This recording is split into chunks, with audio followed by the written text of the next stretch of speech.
바울이 지금 로마로 가는 배를 탔는데 이 배가 풍랑에 휘말렸습니다. 이 풍랑이라는 얘기는 잠깐 부는 바람이 아니고 시중에 그 겨울에 부는 계절풍, 지금으로 말하면 태풍이죠. 유라굴로라고 하는 태풍에 휘말려가지고 보름 동안 해도 달도 별도 보지 못하고 먹지도 못하고 이제 살 여망이 없는 어려운 자리에 있습니다.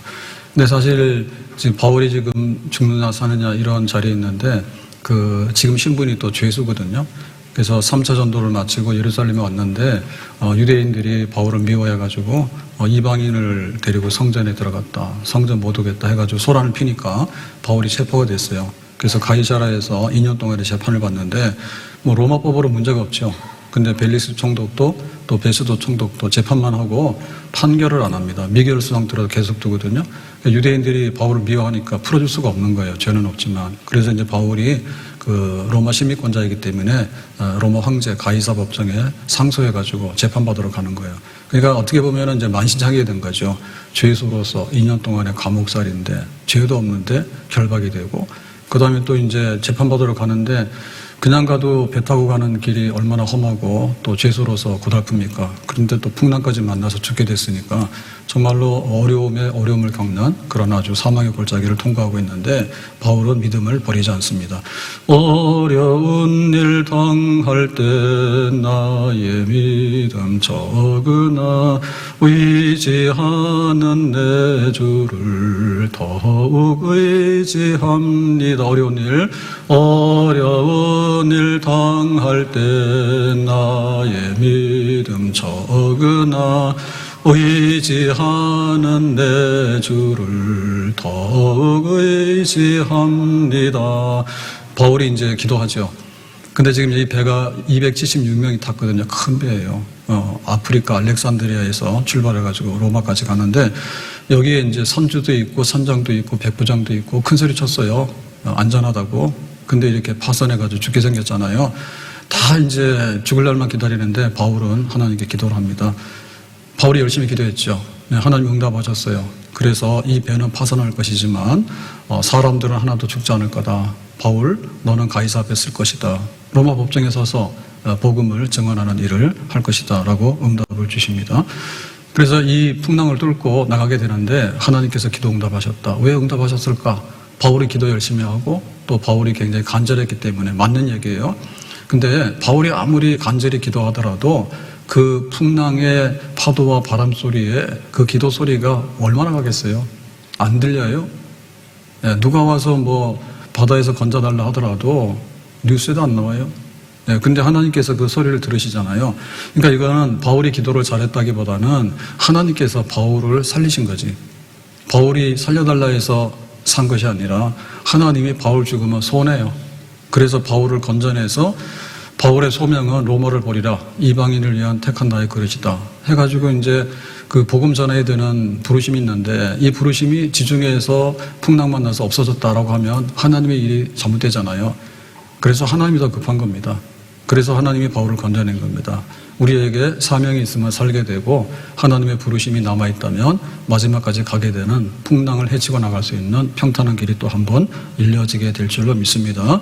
큰 물결 일어나 나 쉬지 못하나 이 풍랑이 연하여서 더 빨리 갑니다.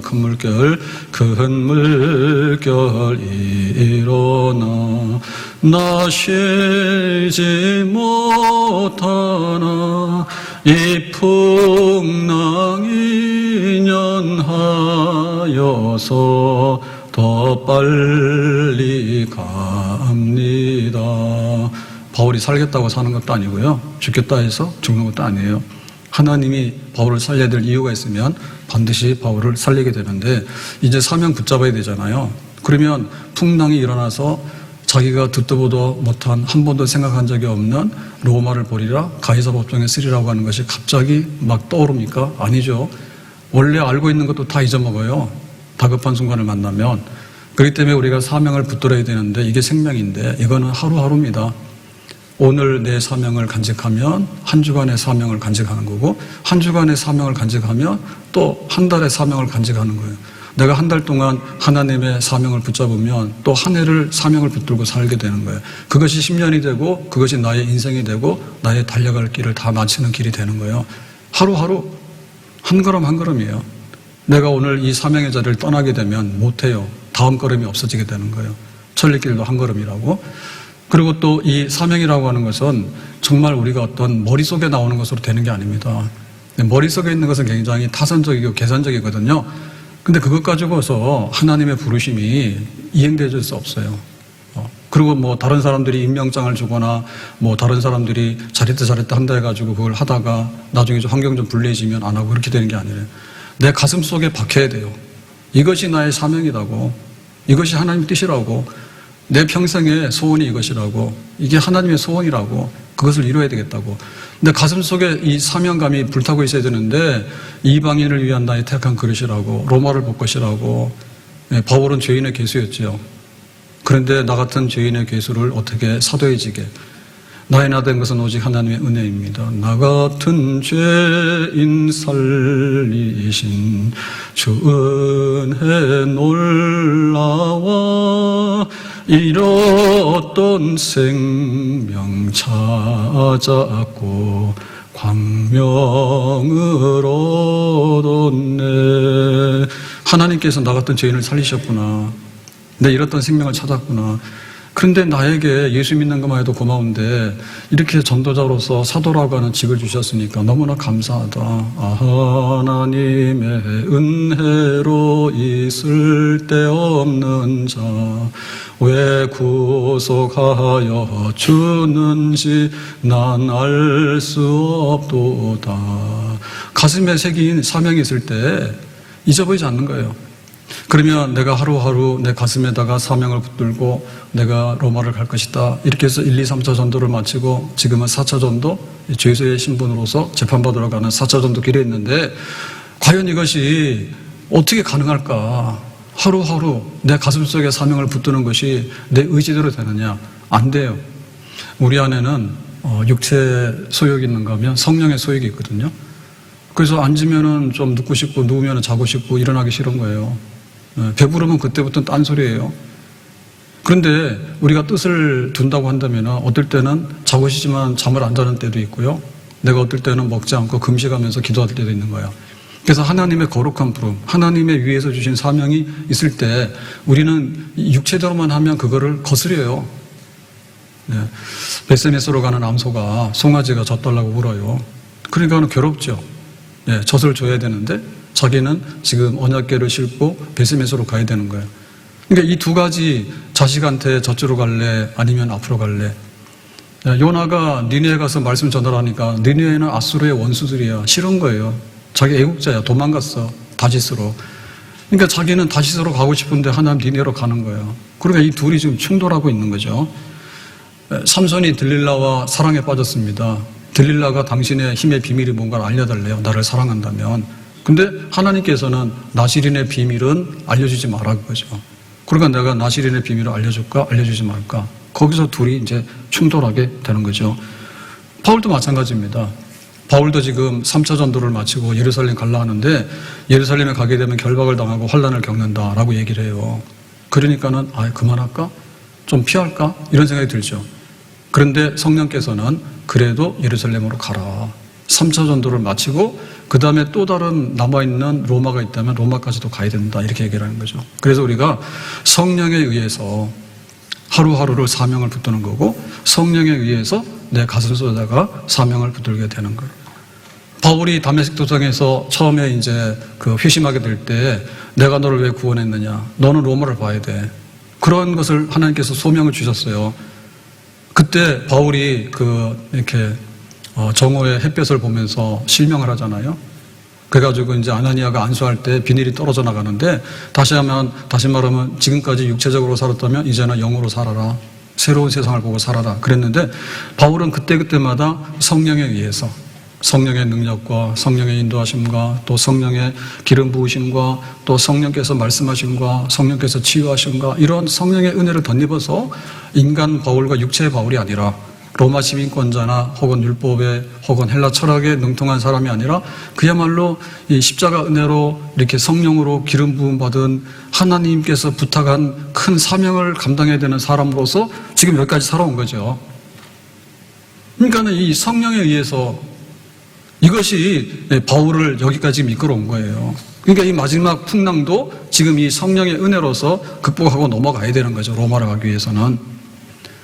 그러려면 우리에게 두 가지가 갈등하게 될 때 두 가지 소리가 있는데 하나는 육체의 소리이고 하나는 성령의 소리예요. 육체의 음성이 있고 하나는 성령의 음성이 있습니다. 당신 술, 담배 많이 하면 안 좋아. 그거는 정말 어떻게 보면 건강을 위해서 지켜야 되는 소리예요. 근데 막상 딱 부딪히게 되면 뭐 오늘은 할 수 없어. 우리가 이렇게 넘어가는 거예요. 그러니까 이 두 가지에 있어서 뭔가 우리가 소리를 들어야 되는 거예요. 그래서 거기에 지배를 받아야 되는 거예요. 그래서 우리가 인지하고 그다음 마음으로 결단하고 행동으로 옮겨야 되는 것이죠.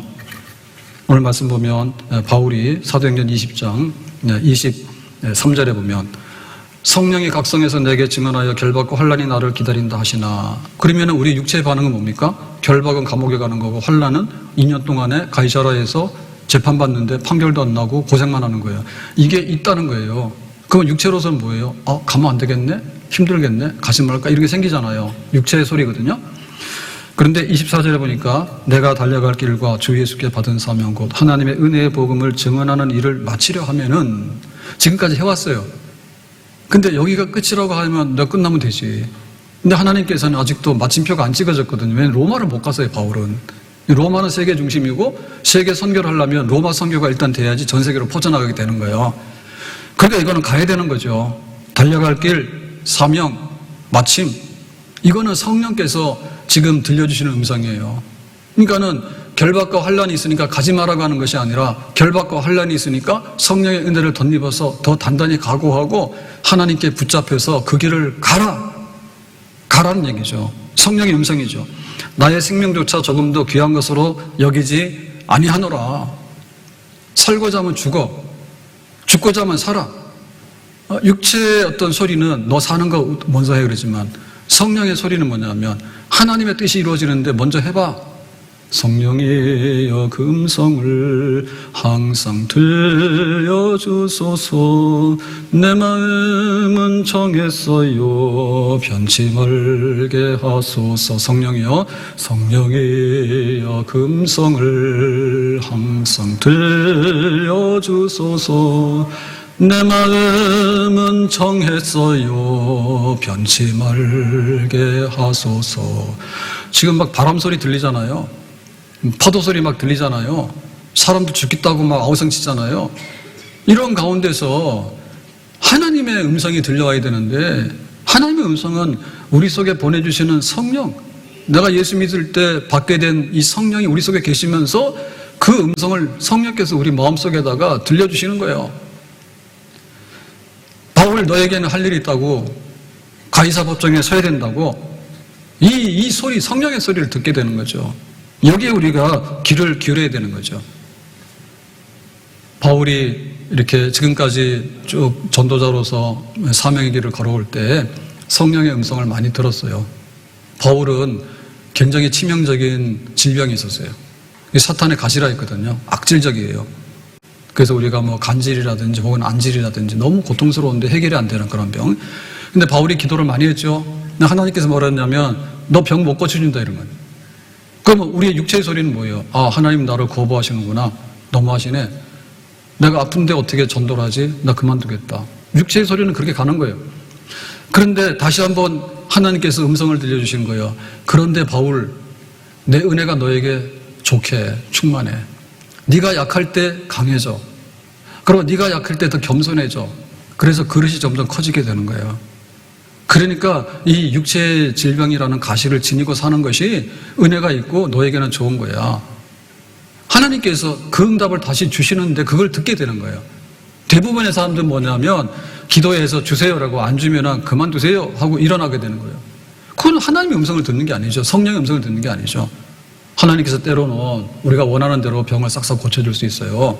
근데 하나님의 뜻이 이루어지는 데 있어서 또 하나님이 보실 때는 이 질병이 오히려 낫다고 싶으면 그걸 통해서라도 일하시는데 그 음성을 듣게 되면 결코 사명을 저버리고 등지는 사람이 되지 아니할 줄로 믿습니다. 바울은 가난했죠. 선교하는데 왜 내가 먹고 살 게 없느냐.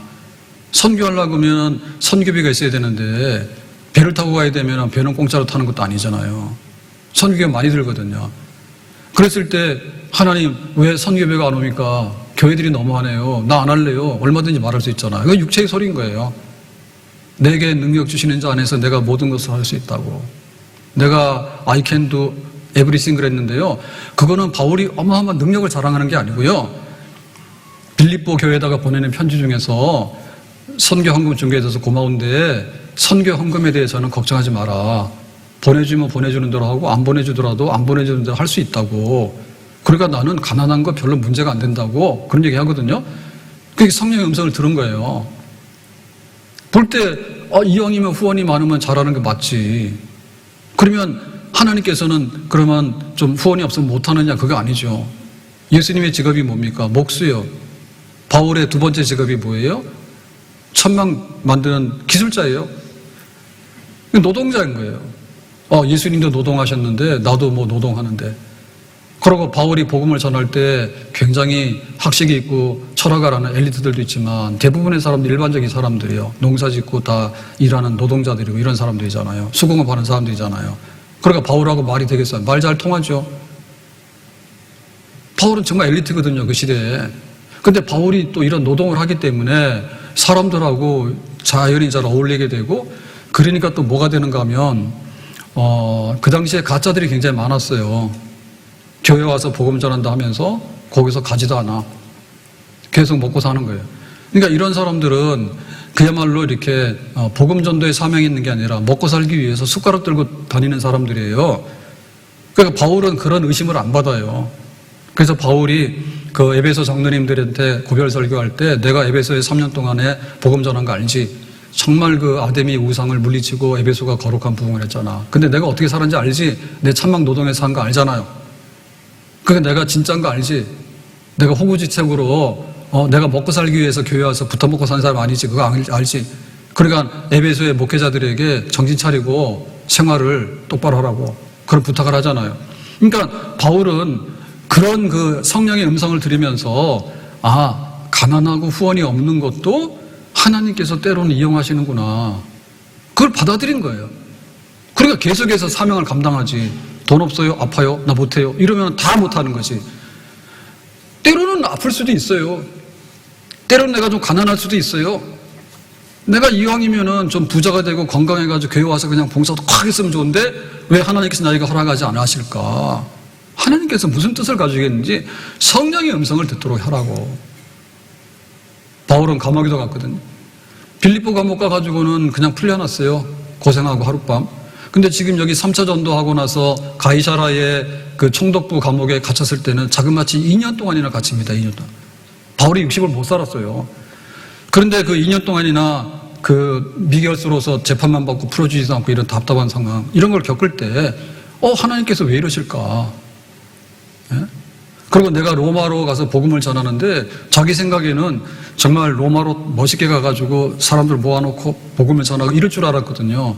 근데 이게 어떻게 된 게 지금 죄수가 돼서 지금 배를 탔는데 거기에 죄수들은 어떤 사람들이냐면 이미 사형 판결을 받은 사람들입니다. 그 집행하기 위해서 가는 겁니다. 그래서 검투사들끼리 싸움도 시키고 또 맹수들하고 싸움도 시키고 오락거리 있잖아요. 이미 사형 판결 받은 사람들 그거 하려고 데리고 가는 사람들 틈바구니에 바울이 끼었어. 바울이 볼 때 얼마나 불명해요. 내가 이런 죄수들하고 같은 동급인가 이런 생각 들잖아요. 자기 죄도 없는데. 근데 바울이 또 하나님 앞에 성령의 음성을 듣고 보니까 사실은 자유롭게 전하는 복음보다도 어떤 법적인 어떤 공인과 그 다음에 전 세계적인 확증이 되려고 그러면 법정에서 판결이 제일 중요합니다. 법정 중에서도 대법원이 제일 중요한 거예요. 그 당시로는 뭐냐면 이 가이사 황제의 법정에서 재판받는 게 최고 법정이에요. 그러니까 거기 가서 기독교 문제 없네 라고 말하면 문제 없는 거예요. 그러니까 하나님의 뜻은 그런 모양으로 갈 수밖에 없어요. 그러니까 바울이 그걸 깨닫게 된 거죠. 내가 자유하나 죄수의 몸이나 복음 전하면 되지. 그러니까 그걸 받아들이는 거예요. 성령의 음성을 듣기 때문에 죄수가 돼도 좋아요. 그거 왜 풍랑이 생겼을까? 풍랑이 삼키려 하면은 이 바울의 마지막 소명은 바닷속에서 흔적도 없이 사라지는 겁니다. 그럼 바울의 얘기가 다 사라지게 되는 거예요. 하나님께서는 이 풍랑으로 인해 가지고 오히려 더 빨리 가게 하고 이 풍랑으로 인해서 구사일생 해가지고 로마 법정에 쓰는 것은 정말로 바울의 얘기가 지금으로 말하면 전 세계에 대서특필될 수 있는 거예요. 그렇게 이 바다에서 구사일생해서 법정에 와서 보니까 별 문제가 없더라고. 그러니까 하나님께서 그렇게 바울을 쓰기 원하시는 거지. 그 음성을 듣는 겁니다. 벳세메스로 가는 암소가 송아지가 우니까 저쪽으로 가고 싶지. 그런데 그것대로 했다가는 자기가 지금 언약궤를 싣고 이스라엘로 가야 되는데 그 거룩한 소명을 이룰 수가 없는 거예요. 그러니까 눈물을 머금고 뒤돌아서지 않고 앞만 보고 가는 겁니다. 성령이여 그 음성을 항상 들려주소서. 내 마음은 정했어요. 변치 말게 하소서.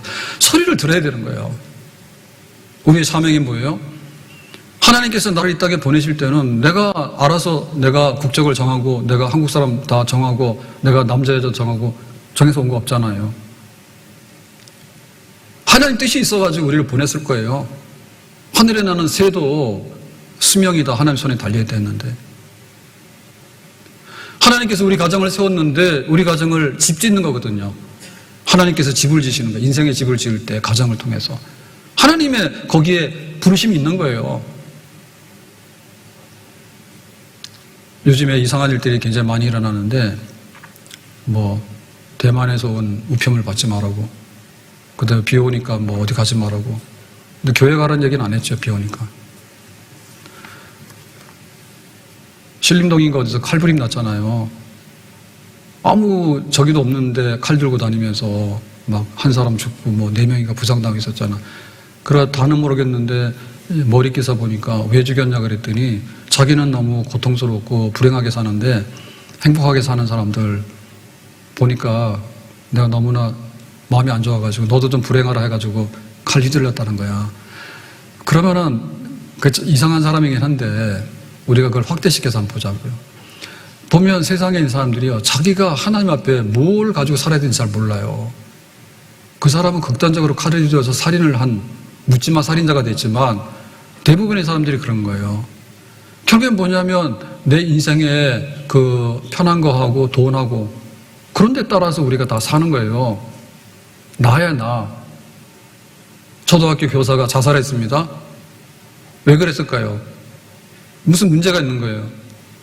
그러면 선생님의 교권도 중요하고 아이들의 교육받을 인격과 권리도 굉장히 중요한데 이게 지금 조정이 잘 안 되는 거예요. 옛날에는 선생님이 뭐라 하더라도 그냥 호국중학교에서 선생님이 때렸는데 애가 갈비뼈 부러졌대. 그래도 별로 뉴스도 안 나오더라고. 그냥 우리 동네에서 알았는데 뭐 하다 보면 뭐 갈비뼈 그냥 부러지죠.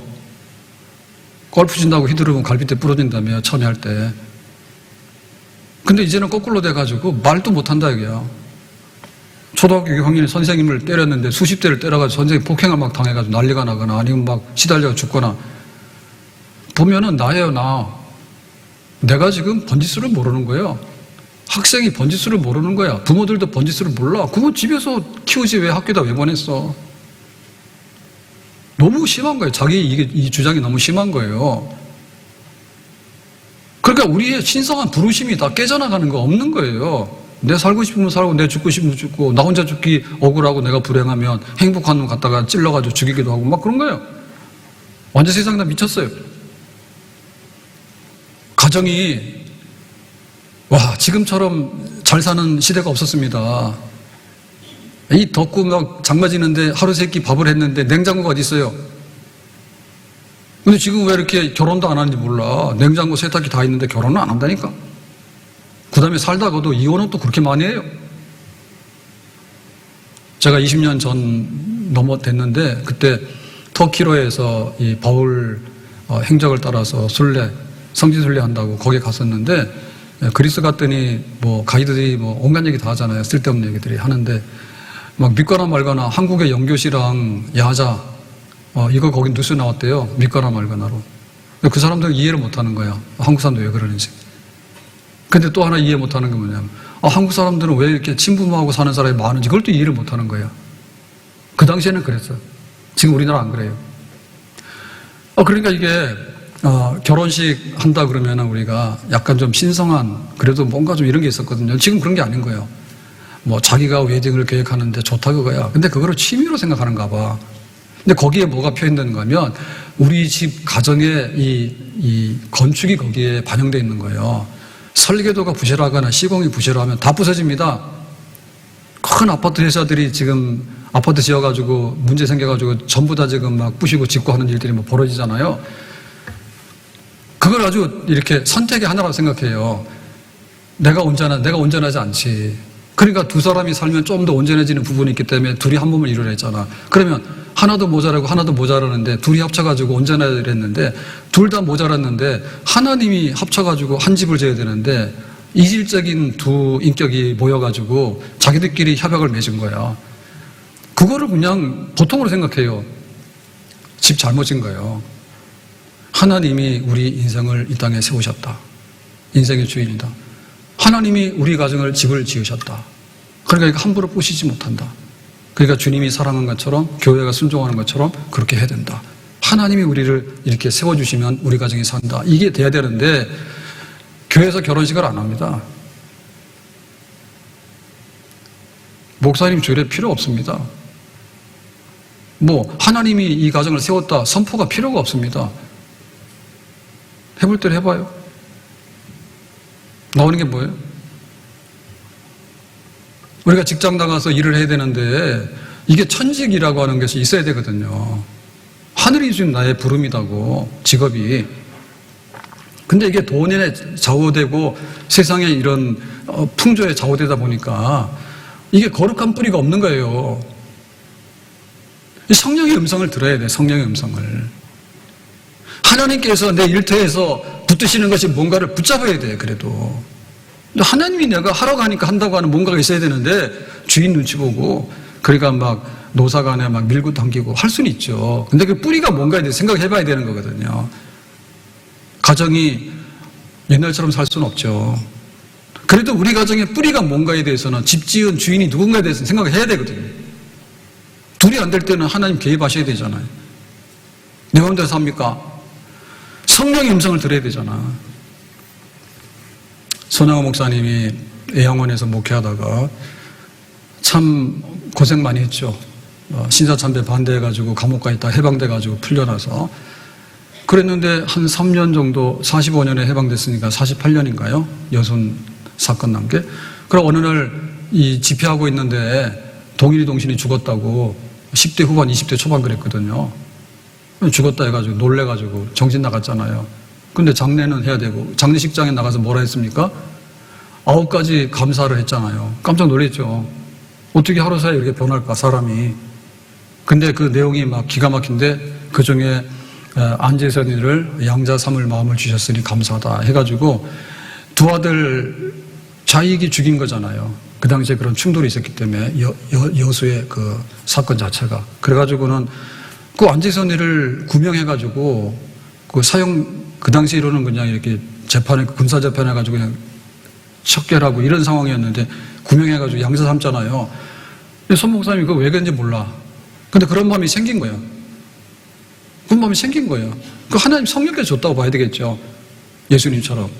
예수님처럼 바울처럼 그렇게 살 순 없을까. 낮엔 해처럼 밤엔 달처럼 그렇게 살 순 없을까. 욕심도 없이 어두운 세상 비추어 온전히 남을 위해 살듯이. 예수님 좀 닮아가려고. 그러니까 하나님 성령께서 그런 마음을 주셔가지고 성령의 음성에 하겠다고 따르면 하는 거예요. 집에서 난리가 났죠. 사모님은 뭐가 되는 거예요? 안재선이가 이게 사형당해야 되는데 극적으로 구명해서 산 거예요. 그래가지고 선 목사님이 순천에서 양자 삼았다니까 인사하러 오는 거야, 여수에서. 그래가 그 소식을 듣고 사모님이 큰일 났어.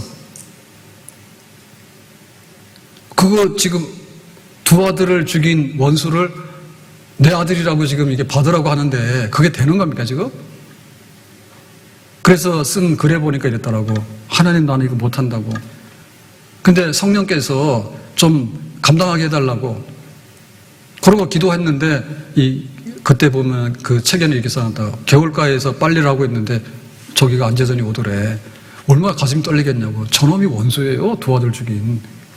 근데 딱 재선이를 보는 순간에 뭐라고 했는가 하면 성령이 시키는 대로 했는데 내 아들 재선아 그랬대. 그래가지고 그거를 아들로 맞이했다는 거예요. 말이 된 얘기. 한번 생각해 보세요. 하나님이 주시는 것을 이루기 위해서 우리 육체로는 할 수가 없습니다. 그러니까 그거를 우리가 계획하고 연습한다고 되는 것도 아니에요. 궁극적으로 가서는. 성령께서 그 마음을 주실 때 성령의 음성을 듣고 내가 그냥 거기 복종해서 굴복해버리는 거야.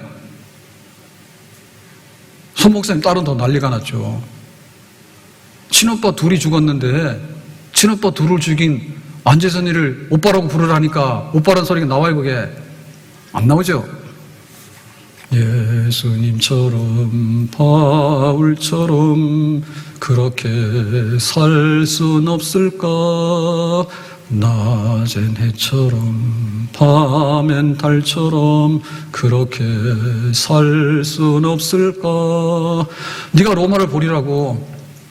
정말 바울이 병도 있지만은 가난해서 천망받는 노동도 하지만은 나중에는 죄수가 됐는데 하룻밤도 아니고 2년 동안에 가이사라 감옥에서 갇혀가지고는 그래가지고 재판받으러 가는데 또 풍랑을 만나가지고 보름 동안에 죽게 생겨가지고는 죽을 지경이 도달했는데 그럼에도 불구하고 그 사명을 붙드니까 하나님이 살려내신 거예요. 성령의 그 음성이 있는 거예요. 너는 로마를 볼 것이고 이방인에게 복음 전한다고 하는 바울을 처음에 부르실 때 그 소명이 생생하게 바울의 가슴 속에 살아있고 바울의 마음 속에 살아있는 거예요. 영혼에 들어있는 거예요. 그게 하나님께서 바울을 건지시는 거예요. 그 망망대해에 필요하는 그 한 배 속에 있는 바울을 건져내시는 거예요. 칼빈이 제네바에서 종교개혁을 하게 됩니다. 루터는 이제 개혁 운동을 해서 어떤 행동을 주도했고, 그 다음에 이제 칼빈이 그 종교개혁의 그 신학을 정리하고 또 교회를 안정시키는 개신교를 이런 일을 했는데, 이제 20대 때 칼빈은 프랑스 사람이거든요. 그래 칼빈이 프랑스의 그 캐톨릭이 굉장히 강해요. 세력이 세요. 그래서 그 위구너들, 개신교들을 박해해서 막 죽이고 그래 도망가게 됐어요. 그래 칼빈이 20대 때 자기가 이제 그 기독교 강요를 쓰면서 이 캐톨릭의 잘못된 거를 이제 성경적으로 신학적으로 쭉 설명을 해서 책을 두꺼운 책인데요. 이걸 썼습니다. 그 20대 때 그런 아주 개혁의 그 신학이 뚜렷한 사람이었어. 그래서 알려졌거든요. 근데 자기가 도망가면서 이제 제네바, 그 당시에 도망가는 데는 중립국이니까 스위스로 가서 이제 스트라스부르크로 가는 거예요. 그래서 그 피난민 행렬에 끼었는데 제네바 갔는데 이 소식을 들은 파렐이라고 하는 사람이 지금 이 제네바에서 이 종교개혁 운동을 하고 있는 거예요. 그 당시에 종교개혁 운동이라는 건 목숨 걸고 하는 겁니다. 캐톨릭이 세력이 세가지고 여차하면 잡혀가 죽습니다. 파렐이 목숨 걸고 하고 있는데 칼빈이 여기 있다고 하니까 얼마나 반가운 소리예요. 그 칼빈 찾아가서 여기서 함께 개혁 운동 하자라고 하니까 이 칼빈이 거부해요. 나는 지금 신학 공부도 더 해야 되고 연구도 해야 되고 좀 휴식도 해야 되고 그래서 스트라스부르크로 간다고 그랬더니 파렐이 화를 내면서요. 하나님이 당신의 연구와 그 다음에 휴식을 저주한다. 너 저주받아버려. 여기 피하게 되면. 그래도 칼빈이 갔어요, 안 갔어요? 못 갔어요. 그래서 거기서 제네바에서 남아서 개혁운동을 하게 되는 겁니다. 종교개혁자 칼빈은 거기서 붙들리게 되는 거예요. 그러니까 우리가 우리의 생애에 파도가 있고 풍랑이 있는 아주 그런 위태로운 순간이 있어요. 그때 하나님이 들려주시는 음성이 있는데 우리가 거기에 복종을 해야 돼. 원수라도 죽이는 게 아니라 한번 받아봐라 그러면 거기에 따르는 거고, 내가 지금 도망가가지고 좀 쉬고 싶은데 너 여기서 지금 남으라고 그러면 남는 거고, 에스더가 유대인들 학살당하니까 왕한테 가서 말 좀 하라니까 왕이 안 불러서 나 못 간다고 한 달 동안에.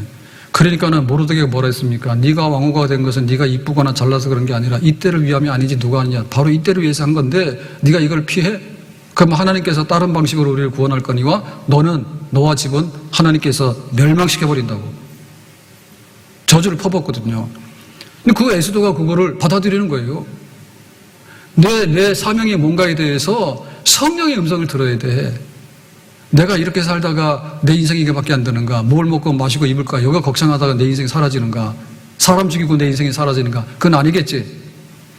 너희는 먼저 그의 나라와 그의 의를 구하도록 해라. 하나님께 영광을 돌리도록 해라. 하나님을 경외함이 지식의 근본인데 예배함으로 살아가는 것이 그 인생 다 사는 거라고. 우리 가정 세워야 되는데 무슨 방법으로 세웁니까? 우리 육체로 하면 반드시 깨지게 돼 있어요.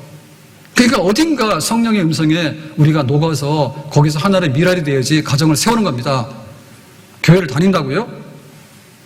내 마음대로 왔다 갔다 해요? 하나님이 불러서 우리가 구원받은 거예요. 나 같은 죄인 살리신 주님의 은혜가 놀랍다고. 하나님께서 나에게 직분을 주신 거예요. 세상에 나가가지고 30년 동안 공부해가지고요, 이력서 나가지고요, 100대 1인 거예요. 직장에서 막 떨어지고, 직장 가서 일을 하더라도 월급 얼마밖에 더 받습니까? 하나님이 우리에게 직분을 주신 거예요. 하나님 나에게 은사를 주신 거예요. 네가 살아있는 동안에 하나님과 하나님의 백성들을 향해서, 이 세상을 향해서 예수님의 이름으로 할 수 있는 일이 있으니까 이것 좀 하도록 해라 라고 맡긴 일이 있는 거예요. 그거를 붙잡고 우리가 사명으로 섬기고 예배하는 것이지, 그냥 내가 왔다 갔다 내 마음대로 교회가 결코 그런 데는 아니죠. 엘리야나 모세나 굉장히 심각한 우울증 환자들입니다. 그래서 엘리야가 로뎀나무 아래에서 죽여달라 했어요. 죽고 싶다고. 모세도 그랬어요. 생명책에서 이름을 빼달라고. 죽겠다는 얘기입니다. 근데 하나님께서 살렸어요. 엘리야가 해야 될 일이 있는데 거기서 죽겠다 그러면 하나님이 가만 안 있죠. 엘리야야, 네가 너무 과로했으니까 먹고 자라. 그 다음 날도 또 죽겠다니까. 그럼 또 먹고 또 자라. 계속 그랬더니 약간 정신이 풀렸잖아. 그래가지고 시내산에 가서 다시 한번 나를 만나자 해가지고 엘리사에게 기름을 붓고 또 이스라엘의 아랍의 왕들에게 기름을 붓도록 해라 해가지고 엘리야가 제2의 사명을 감당합니다. 성령의 음성을 듣고 일어나는 거예요. 다 하지도 않았는데 뭘 죽어요. 모세 너무 힘든 거예요. 그 이스라엘 백성들이 200만 명이나 되는데 와가지고 밥 주세요, 물 주세요, 뭐 힘들어요, 뭐 불평하는데 감당 못 하는 거예요. 그러니까 하나님 차라리 나 좀 죽었으면 좋겠습니다라고 하니까 하나님께서 모세야, 내가 새 힘을 줄게. 그래가지고는 이 광야 40년을 견뎌내도록 하나님께서 성령으로 새롭게 해가지고 가나안으로 인도하는 모세 사명을 끝내 다 이루게 되는 것이죠. 예수님이 요단강에 와가지고 세례를 받음으로 인해서 하늘이 열리고 이제 성령이 비둘기같이 임해가지고 하나님의 아들이라고 하는 그런 이제 공생에 시작하게 되는데 성령으로 인해 시작하죠. 마지막에 예수님이 십자가에서 고난받고 죽으실 때 다 이뤘다 했잖아요. 마지막에 이 잔을 내게서 옮겨주십시오. 그러나 내 원대로 마옵시고 아버지 원대로 되기 원합니다 해가지고 성령이 붙드셔서 예수님의 사역의 마지막까지를 다 이루도록 성령께서 그 음성 주시고 그 음성에 순종해서 그 뜻을 마침내 다 이루었습니다.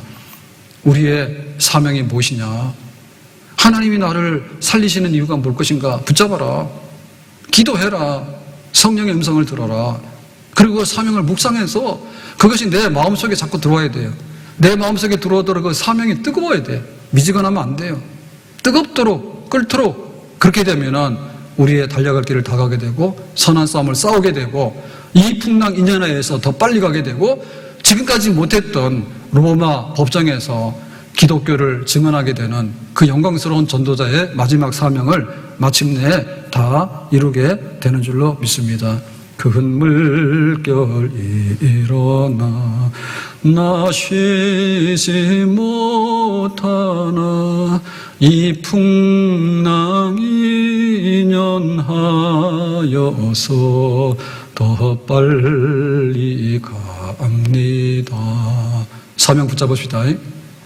성령의 음성에 복종하게 되면 하나님께서 우리를 끝까지 뜻을 이루는 데까지 책임지시고 인도해 주실 줄로 믿습니다.